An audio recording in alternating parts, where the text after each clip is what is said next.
ন্যূনতম মাধ্যমিক পাশে কোনো পরীক্ষা ছাড়াই তোমরা এবার থেকে হতে পারবে পশ্চিমবঙ্গের গ্রামীণ পুলিশ। পশ্চিমবঙ্গ সরকার নোটিফিকেশনও জারি করে দিয়েছে। সুতরাং বুঝতেই পারছো সমস্ত বেকার এবং যারা মাধ্যমিক পাস তাদের কাছে একটা বিরাট খুশির খবর। তো আজকের ভিডিওটা খুবই গুরুত্বপূর্ণ তোমাদের কাছে, শুরু থেকে শেষ পর্যন্ত পুরো পার্ট দেখবে। এই ভিডিওতে আমরা আলোচনা করব অ্যাপ্লিকেশনের ফর্ম তোমরা কোথা থেকে নেবে, কোথায় সাবমিট করবে, তোমাদের জয়নিং প্রসেসটাই বা কী, এবং তার জন্য কী কী ডকুমেন্টস লাগবে, টোটাল ডিটেলসে এখানে আলোচনা করব। ভিডিওটি ভালো লাগলে লাইক করো আর আমাদের চ্যানেলকে অবশ্যই সাবস্ক্রাইব করবে। আমাদের চ্যানেলের নাম অস্মিতা এসডিএ টেক আর আমি অভিজিৎ।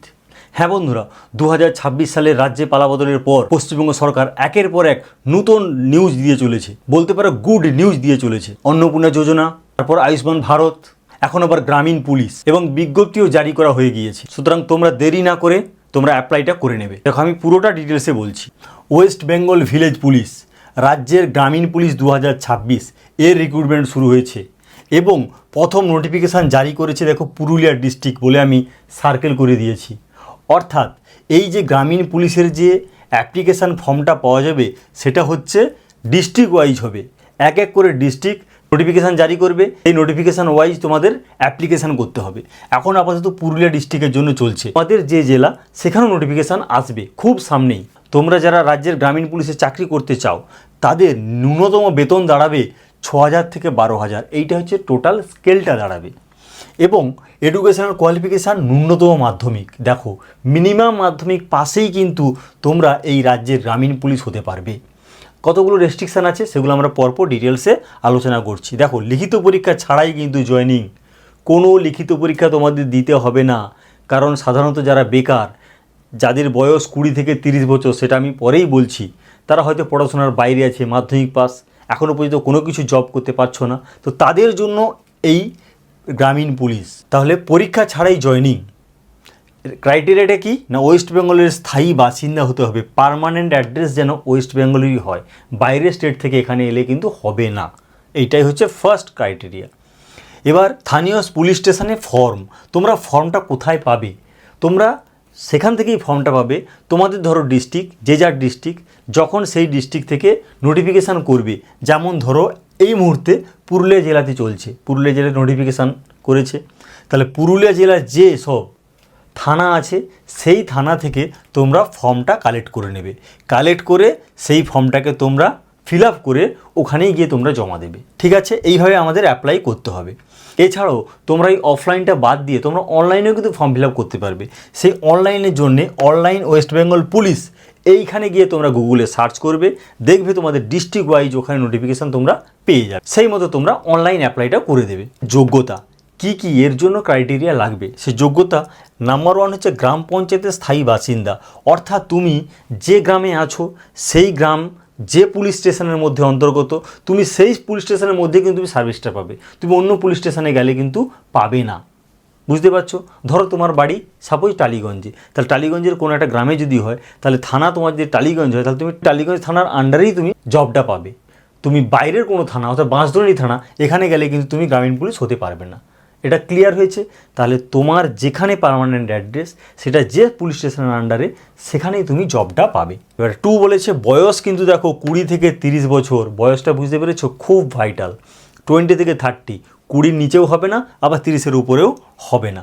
এবার 3, উত্তম শারীরিক মান ও স্বাস্থ্য, অর্থাৎ তোমার কোনো ক্রনিক ডিজিজ থাকলে কিন্তু হবে না, অর্থাৎ তোমার সুস্বাস্থ্যের তুমি যেন অধিকারী হও, তাহলেই কিন্তু হয়ে যাবে। 4 নম্বর পশ্চিমবঙ্গের স্থায়ী বাসিন্দা, ওই যে আগেই বললাম গ্রাম পঞ্চায়েতের স্থায়ী বাসিন্দা হতে হবে এবং সেই সঙ্গে তোমাকে পশ্চিমবঙ্গের স্থায়ী বাসিন্দা হতেই হবে। তারপর 5 ন্যূনতম মাধ্যমিক পাস, মাধ্যমিক কিন্তু পাস করতে হবে, এটাই হচ্ছে মিনিমাম কোয়ালিফিকেশান।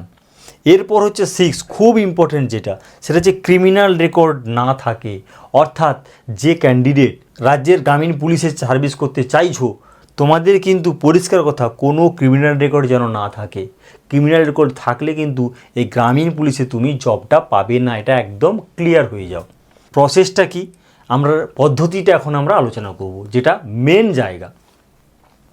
প্রথম হচ্ছে যখনই কোনো ডিস্ট্রিক্ট নোটিফিকেশান জারি করবে সেই মতো ফর্মগুলো পেয়ে যাবে, সেই জেলার সংশ্লিষ্ট তুমি পুলিশ স্টেশনে তুমি ফর্মটা পেয়ে যাবে, সেখান থেকে ফর্মটা কালেক্ট করে নেবে এবং ফর্মে যা যা ডিটেলস আছে সেগুলোকে ফিল আপ করবে এবং ওইগুলো ফিল আপ করতে গিয়ে যে সমস্ত সাপোর্টিভ ডকুমেন্টস লাগবে সেগুলোকে তুমি সেলফ অ্যাটেস্টেড নিয়ে একসাথে স্টিচ করে তুমি ওই সংশ্লিষ্ট থানায় গিয়ে জমা দিয়ে আসবে। এটাই হচ্ছে প্রসেস। তুমি যদি চাও থানা থেকে আমি ফর্মটা নেব না, তাহলে কি অন্য কোনোভাবে করতে পারবো? ডেফিনেটলি তুমি করতে পারবে। তার প্রসেসটা আমি এখন বলে দিচ্ছি। দেখো কি করতে হবে তোমাদেরকে, তোমাদের একটা বায়োডাটা বা সিভি একটা বানাতে হবে। সেই বায়োডাটা সিভিতে কী কী থাকবে? ফার্স্ট নাম থাকবে তোমার, নাম্বার 2 বাবার নাম থাকবে, 3 নম্বর পুরো ঠিকানা একদম পার্মানেন্ট রেসিডেন্স যেটা পুরোটা থাকবে, তারপর গ্রাম পঞ্চায়েতের নাম লিখতে হবে, 5 নম্বর পুলিশ স্টেশন, কোন পুলিশ স্টেশন এটা গুরুত্বপূর্ণ সেটা লিখতে হবে, 6 নম্বর হচ্ছে ডেট অফ বার্থ, তোমার যা ডেট অফ বার্থ সেটা দেবে। এরপর 7 হচ্ছে শিক্ষাগত যোগ্যতা, বলাই হচ্ছে মিনিমাম হচ্ছে মাধ্যমিক পাস, ন্যূনতম মাধ্যমিক, তাহলে শিক্ষাগত যোগ্যতাটা তোমার কি এডুকেশন কোয়ালিফিকেশান সেটা কিন্তু দিতে হবে। নেক্সট তারপর 8 হচ্ছে লাস্ট হচ্ছে কন্ট্যাক্ট নাম্বার, এইটা দিয়ে একটা বায়োডাটা মানে সিভির মতো করে বানিয়ে নেবে। তাহলে এইটাই হলো আমাদের ফর্ম। এই ফর্মটা ফিল আপ করতে গিয়ে আমার কী কী লাগলো, প্রথম হচ্ছে দেখো পুরো ঠিকানাটা লেগেছে, ঠিকানাটা কোথায় পাওয়া যাবে, আধার কার্ড বা ভোটার কার্ড, তাহলে ওইটা লাগবে। তারপর date of birth, date of বার্থের জন্য তোমাদের যা মাধ্যমিকের অ্যাডমিট হলে সেটাও দিতে পারো, কারো যদি বার্থ সার্টিফিকেট থাকে সেটা দেবে। এরপর শিক্ষাগত যোগ্যতা মাধ্যমিক পাস, তাহলে মাধ্যমিক পাসে যে সার্টিফিকেট আছে সেটা দেবে। কন্ট্যাক্ট নাম্বার তো হয়ে গেল, তাহলে এই সমস্ত ডকুমেন্টস সঙ্গে আধার কার্ডও দিয়ে দেবে। তাহলে এইগুলোকে নিয়ে তোমাদের সেলফ অ্যাটেস্টেড করতে হবে। দেখো সব ডকুমেন্টস সেলফ অ্যাটেস্টেড হবে, সেলফ অ্যাটেস্টেড হয়ে গেল। এরপর টোটালটাকে একটা সিল খামের মধ্যে ঢুকিয়ে দেবে, অর্থাৎ একটা খামে ঢুকিয়ে খামটাকে সিল করে দেবে। এরপর ওই সিল খামটাকে গিয়ে তোমাদের সংশ্লিষ্ট যে থানা সেখানে গিয়ে জমা দিয়ে দেবে।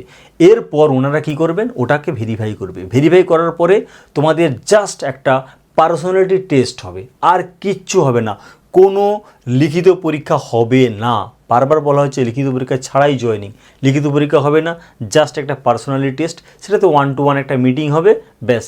এরপর তোমাদের জয়েনিং হয়ে যাবে সংশ্লিষ্ট থানার আন্ডারে। তুমি যে জিপিতে থাকো অর্থাৎ যে গ্রাম পঞ্চায়েতে থাকো তার যে সংশ্লিষ্ট থানা তার আন্ডারেই তুমি কিন্তু সার্ভিসটা পাবে, এটা মনে থাকে যেন। সুতরাং বন্ধুরা দেরি না করে তো প্রায়ই গুগলে চেক করো অথবা আমার কমেন্ট সেকশানে তোমাদের ডিস্ট্রিক্টটাকে লিখে রাখো, যখনই কোনো ডিস্ট্রিক্টের নোটিফিকেশান আসবে আমি তোমাদেরকে ইনফর্ম করে দেবো। সুতরাং বুঝতেই পারছো বন্ধুরা, যারা বেকার আছো, মাধ্যমিক পাস এবং যাদের বয়স 20 থেকে 30 বছর, তাদের কাছে পশ্চিমবঙ্গ সরকার একটা সুবর্ণ সুযোগ নিয়ে এসছে। সুতরাং এই সুযোগটাকে তোমরা কাজে লাগাও, তাহলে কি হবে, সারা লাইফ তোমাদের স্টেবল হয়ে যাবে। বন্ধুরা আজকের ভিডিওটি যদি ভালো লাগে তাহলে লাইক করো আর আমাদের চ্যানেলকে অবশ্যই সাবস্ক্রাইব করবে। আজকের ভিডিওটি এই পর্যন্ত, থ্যাংক ইউ।